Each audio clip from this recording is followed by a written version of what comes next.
हम बात करने वाले हैं भारत के विदेश मंत्री एस जयशंकर के बारे में। हम उनकी पूरी जन्म कुंडली निकालने वाले हैं और उनके पूरे जीवन को बचपन से लेके 2023 तक के सफ़र का आज हम करेंगे सफ़रनामा। तो सबसे पहले हम बात कर लें कि आज हम बात क्यों कर रहे हैं एस जयशंकर जी की। तो एस जयशंकर जी की बात हम इस पर कर रहे हैं क्योंकि भारत में चल रहा है समिट चल रही है और उसी में पाकिस्तान के विदेश मंत्री आए हुए थे और उन्होंने भारत को कश्मीर के मुद्दे पर घेरने की कोशिश की। तो एस जयशंकर ने उनको जवाब देते हुए गोवा के अंदर ये कहा कि 370 पर मैं आपको अंग्रेजी में जवाब दे रहा हूँ क्योंकि मेरे पास एक फ्रेज है, wake up and smell the coffee, सच्चाई को स्वीकार करो। ये एक कहावत थी। 370 अब हिस्ट्री बन चुका है। तो इस प्रकार का जवाब ये देते हैं। पाकिस्तानियों को जिस बात का डर था वही हुआ। कहाँ पे? गोवा में। एससीओ समिट के लिए आए बिलावल भुट्टो जरदारी को विदेश मंत्री जयशंकर ने खूब सुनाया। बैठक में खुलकर सीमा पार आतंकवाद का मुद्दा भी उठाया और बाद में एस जयशंकर ने पाक के विदेश मंत्री को आतंकी इंडस्ट्री का प्रवक्ता तक कह डाला। भारत से जाते जाते बिलावल कश्मीर का मुद्दा उछालने से नहीं चूके और इसी बात को लेकर एस जयशंकर ने भुट्टो के लिए काफ़ी वाला मुहावरा बोलते हुए कहा, 370 अब हिस्ट्री बन चुका है। जितनी जल्दी लोगों को यह एहसास हो जाएगा उनके लिए उतना अच्छा होगा। बात तो अब पीओके पर होगी, पाक ऑक्युपाइड जो कश्मीर है उस पर होगी और पाकिस्तान के जबरन कब्जे की होगी। ठीक है। जयशंकर का यह वीडियो सोशल मीडिया पर काफ़ी वायरल है और इससे पहले एससीओ समिट में द्विपक्षीय मुद्दों को उठाने की पाबंदियां ही लगी हुई हैं और भारत और पाकिस्तान के मंत्री इशारों में इन चीज़ों पर बात कर रहे थे। लेकिन जब मामला सामने खुल कर आ गया तो एस जयशंकर ने आतंकवाद पर चीन के सामने ही पाकिस्तान के विदेश मंत्री को खूब सुनाया। पाकिस्तान की हालत खस्ता है लेकिन वह कश्मीर को हड़पने के सपने आज भी देख रहा है। 12 साल बाद पाक के विदेश मंत्री जो भारत आए थे उनको कई तरह की बातें लेकर बहुत ही शर्मिंदा होना पड़ा। जहां भी मौका मिला बिलावल कश्मीर का राग अलापते रहे। बाद में जयशंकर ने हिंदी और अंग्रेजी में पाकिस्तान को जमकर सुनाया। तो चलिए अब हम बात करेंगे एस जयशंकर के बारे में। भारत के विदेश मंत्री बनने से पहले इन्होंने 5 सालों तक भारतीय विदेश सचिव के तौर पर कार्य किया और इनको नरेंद्र मोदी का बहुत ही करीबी माना जाता है और ये अंतर्राष्ट्रीय मुद्दे के एक्सपर्ट भी हैं। इन्होंने कई देशों में बतौर राजनयिक के रूप में कार्य भी किया हुआ है और इनको भारत सरकार की ओर से पद्मश्री भी मिल रखा है जो कि 2019 में इन्हें दिया गया था। तो अब आइए हम बात करते हैं एस जयशंकर के पूरे जीवन परिचय के बारे में जो आपको इनके बारे में जानना चाहिए। एस जयशंकर की अगर हम बात करेंगे तो इनका पूरा नाम अगर हम बात करेंगे तो सुब्रमण्यम जयशंकर के नाम से इन्हें जाना जाता है और ये एक तमिल ब्राह्मण हैं। क्या है? एक तमिल ब्राह्मण है जिन्हें उनके मंचीय नाम डॉक्टर एस जयशंकर से बेहतर जाना जाता है, यानी कि उनको शॉर्ट में एस जयशंकर कहा जाता है और पूरा नाम सुब्रमण्यम जयशंकर है।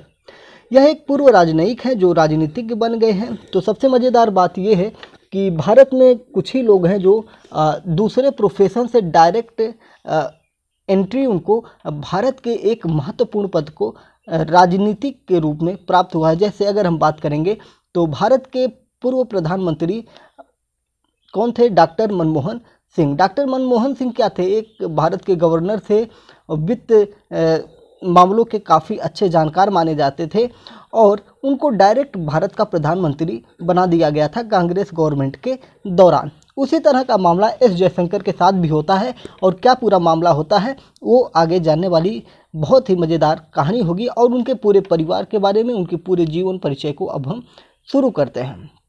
अगर हम बात करेंगे वर्तमान में केंद्रीय विदेश मंत्री हैं और पहले 2015 से 2018 तक भारत के लिए विदेश सचिव का पद भी ये संभाल चुके हैं। 1977 बैच के सेवानिवृत्त IFS अधिकारी हैं एस जयशंकर। भारत में तीसरे सचिव से लेकर विदेश सचिव तक के पदों पर इन्होंने काम किया है। चेक गणराज्य, चीन और संयुक्त राज्य अमेरिका में राजदूत के रूप में और सिंगापुर में उच्चायुक्त के रूप में इन्होंने भी कार्य किया है। अगर हम बात करेंगे तो इनके जन्म की अगर हम बात करें तो इनका जन्म 9 जनवरी 1955 को नई दिल्ली में हुआ था, यानी कि देश की राजधानी में ही इनका जन्म हुआ था। इनकी प्राथमिक शिक्षा नई दिल्ली के सुब्रतो पार्क स्थित द एयर फोर्स स्कूल में हुई थी। इसके बाद उन्होंने सेंट स्टीफेंस कॉलेज दिल्ली विश्वविद्यालय से रसायन विज्ञान की डिग्री हासिल की। इसके अतिरिक्त उन्होंने राजनीति विज्ञान में एमए किया। जयशंकर ने जवाहरलाल नेहरू विश्वविद्यालय से भी अंतर्राष्ट्रीय संबंधों में अपनी मास्टर डिग्री और डॉक्टरेट की उपाधि प्राप्त की। वह परमाणु कूटनीति के विशेषज्ञ भी हैं। उन्होंने यूपीएससी की तैयारी की और पढ़ाई के बाद सिविल सर्विस की प्रवेश परीक्षा भी पास की थी। यानी कि यहाँ पे आप देख रहे हैं कि इन्होंने राजनीति विज्ञान यानी कि पॉलिटिकल साइंस के ये जानकार हैं, उसमें इन्होंने मास्टर ऑफ आर्ट किया यानी कि एमए किया हुआ है। तो उसका लाभ, उस डिग्री का लाभ इन्हें इस समय एक राजनेता के रूप में यानी कि विदेश मंत्री के रूप में इनको पूरी तरह से मिल रहा है।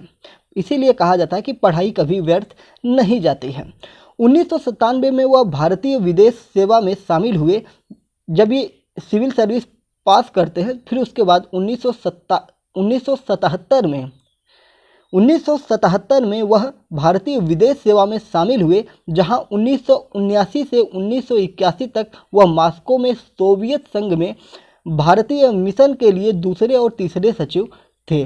इस दौरान उन्होंने रूसी कक्षाएं भी लीं, यानी कि ये कई भाषाओं के जानकार भी माने जाते हैं या इनको कई भाषाएं आती हैं, जिनमें आप रूसी, इंग्लिश, चाइनीज जैसे कई भाषाएं हैं। जहाँ जहाँ ये गए वहाँ वहाँ उन भाषाओं को सीखे। आपको जानकारी हो जानी चाहिए कि जो भी राजदूत बन के दूसरे देश में जाते हैं, तो जिस देश में उनकी नियुक्ति की जाती है उस देश में उस देश की भाषा को इनको सीखना पड़ता है। और मज़ेदार बात बताता हूँ कि जो राजदूत होता है एक तरह से पूरे देश का वो प्रतिनिधि होता है। पहले भी मैंने अपनी कक्षाओं में आपको बता रखा है कि जो राजदूत होता है वो किसी भी देश का प्रतिनिधि होता है। राजदूत सिर्फ भारत का ही दूसरे देश में नहीं जाता है, हर देश की राजधानी में एक स्थान बना होता है जहाँ पे सभी देशों के, जहाँ से उस देश का संबंध अच्छा होता है, तो उनके राजनयिक या राजदूत वहाँ पे आकर रहते हैं और अपने देश के बातों को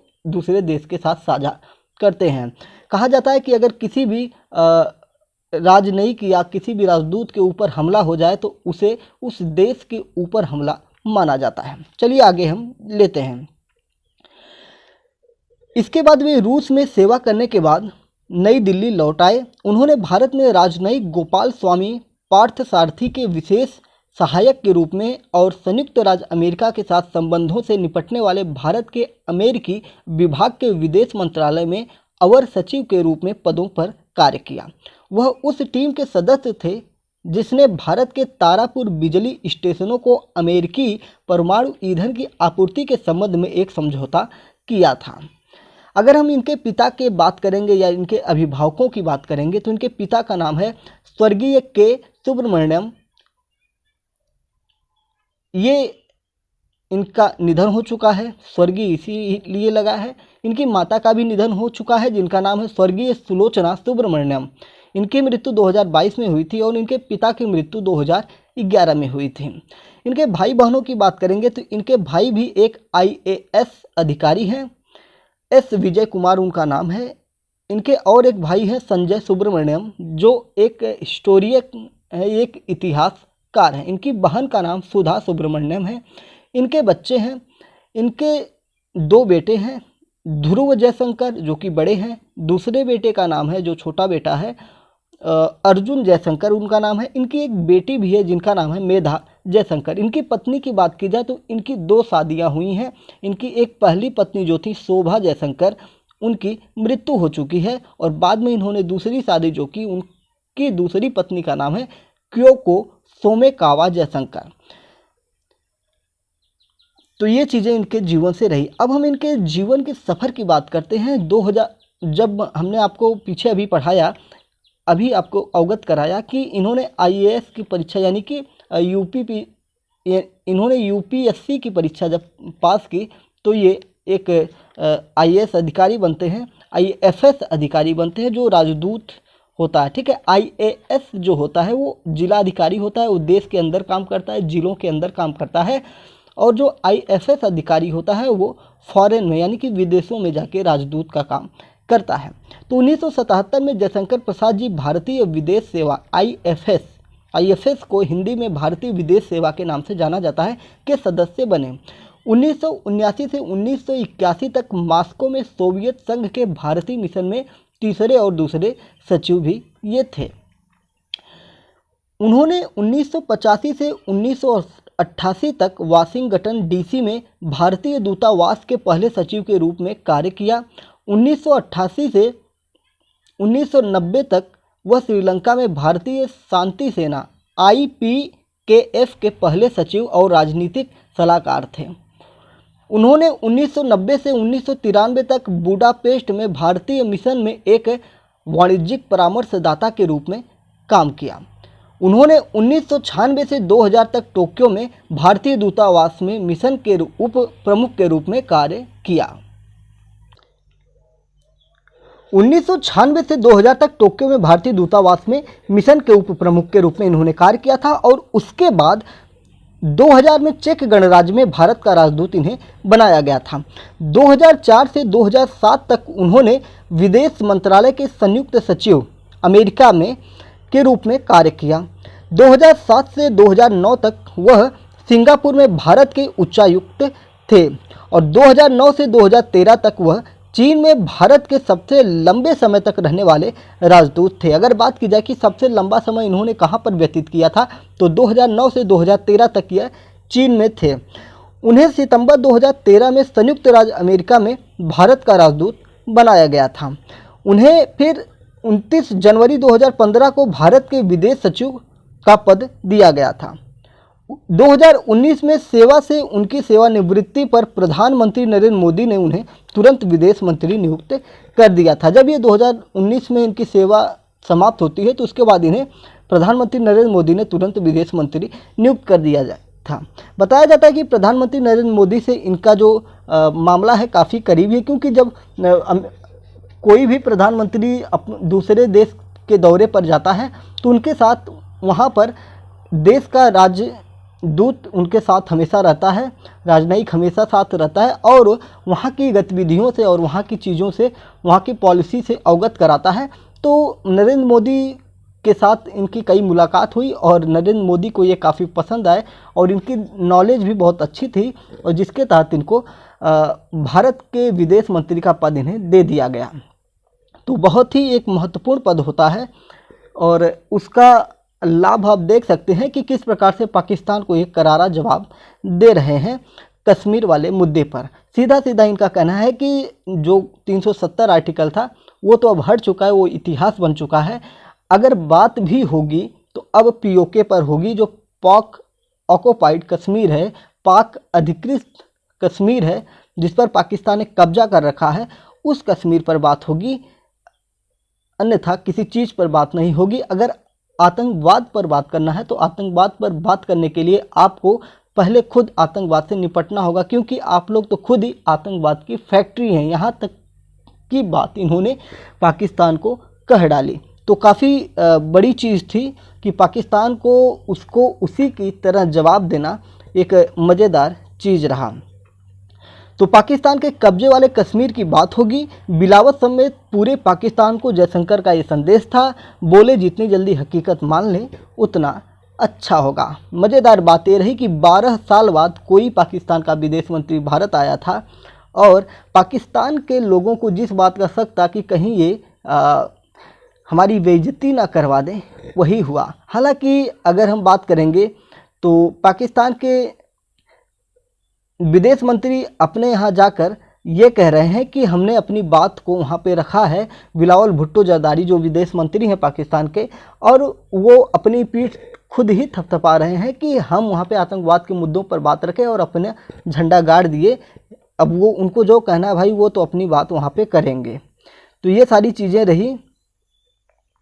बात करें अगर कश्मीर की तो वर्तमान कश्मीर में क्या हालात हैं, तो 2 हफ्ते में कश्मीर में 2 बार आतंकवादी हमला हो चुका है और इस महीने के आखिर में श्रीनगर में G20 की बैठक भी होनी है। विदेश मंत्री ने हिंदी में कहा कि पाकिस्तान का न तो G20 से कोई लेना देना है और न श्रीनगर से। उन्होंने कहा कि श्रीनगर में G20 मीटिंग की मेज़बानी करना स्वाभाविक है। मोदी के मिसाइल मिनिस्टर कहे जाने वाले जयशंकर ने आगे कहा कि जम्मू कश्मीर को लेकर केवल एक मुद्दे पर बात होगी और वह है POK पर। यानी कि G20 का जो समिट जो मीटिंग होने वाली है वो आपका जम्मू कश्मीर में होने वाला है, जो 370 हटने के बाद है। और इसी चीज़ को लेकर पाकिस्तान बहुत विरोध दर्ज कर रहा है, क्योंकि अगर जब वहाँ पे G20 समिट होगा तो दुनिया के 20 देशों के जो राजनयिक हैं या वहाँ के लीडर हैं वो जब कश्मीर में जाएंगे तो कश्मीर में वहाँ जाकर वहाँ की वादियों को देखेंगे और वहाँ के पर्यावरण को, नेचर को, वहाँ के लोगों से मिलेंगे, तब उनको लगेगा कि कश्मीर का मुद्दा जिस तरह से पाकिस्तान उछालता है उस तरह से कुछ नहीं, कश्मीर भारत का ही एक अभिन्न अंग है। तो इन्हीं सारी चीज़ों को लेकर पाकिस्तान काफ़ी हताश दिख रहा है और वो काफ़ी अग्रेसिव दिख रहा है इन मामलों को लेकर, और लगातार आतंकी हमला किए जा रहा है। जबकि आतंकवादी गतिविधियों की बात करें तो काफ़ी हद तक उसमें गिरावट दर्ज हुई है, लेकिन जब G20 की बैठक होने वाली है तो वो ये चाहता है कि वहाँ पे लगातार हमले होते रहें, जिससे भारत वहाँ से G20 का जो मीटिंग है उसको वहाँ से हटाकर कहीं और पर कर दे। लेकिन मुझे तो ऐसा नहीं लगता है, क्योंकि मीडिया सूत्रों की अगर हम बात करें तो मीडिया जो बता रही है कि भारत के रक्षा मंत्री और अजीत डोभाल जैसे लोग कश्मीर का दौरा बराबर कर रहे हैं, और जब पूरी फौज ही वहाँ पे लगी हुई है तो कौन क्या बिगाड़ सकता है। खैर, अगर G20 में किसी प्रकार की आतंकवादी गतिविधि होती है तो पाकिस्तान अपने पैर पर खुद कुल्हाड़ी मारेगा, क्योंकि वो भारत के साथ साथ अन्य दर्जनों देशों को अपना दुश्मन बना बैठेगा। वैसे भी पाकिस्तान इस समय कटोरा लेके भीख मांग रहा है, और आगे क्या होगा पता नहीं, शायद पाकिस्तान ही ना हो। जय हिंद, नमस्कार। उम्मीद है कि आपको हमारे द्वारा दी गई जानकारी रोचक लगी होगी। सत्य और 100% एथेंटिक प्रामाणिक चीज़ें हम आपको देते हैं Mohan Pathak sir YouTube channel पर। तो आप इसी तरह की जानकारियों के लिए, डेली अपडेट्स के लिए, न्यूज़ एनालिसिस के लिए और करंट अफेयर से जुड़े रहने के लिए आप Mohan Pathak sir YouTube channel को सब्सक्राइब कर सकते हैं। आप जहां पर ये वीडियो देख रहे हैं वहीं से दाहिने हाथ पर आपको सब्सक्राइब का बटन मिल जाएगा, जिसको आप दबा देंगे तो क्या होगा कि हम जितने भी रोज़ाना न्यूज़ एनालिसिस करेंगे, करंट अफेयर के अपडेट्स आपको देंगे, तो वो आपको रोज़ाना प्राप्त होते रहेंगी। बेल आइकन को दबाना ना भूलिएगा, सब्सक्राइब करिएगा, बेल आइकन को दबाइएगा और लाइक को ज़रूर दबाइएगा, और अपने विचारों को कमेंट बॉक्स में ज़रूर शेयर करिएगा और अपने दोस्तों में भी ये जानकारी साझा करिएगा। जय हिंद, नमस्कार, भारत माता की जय।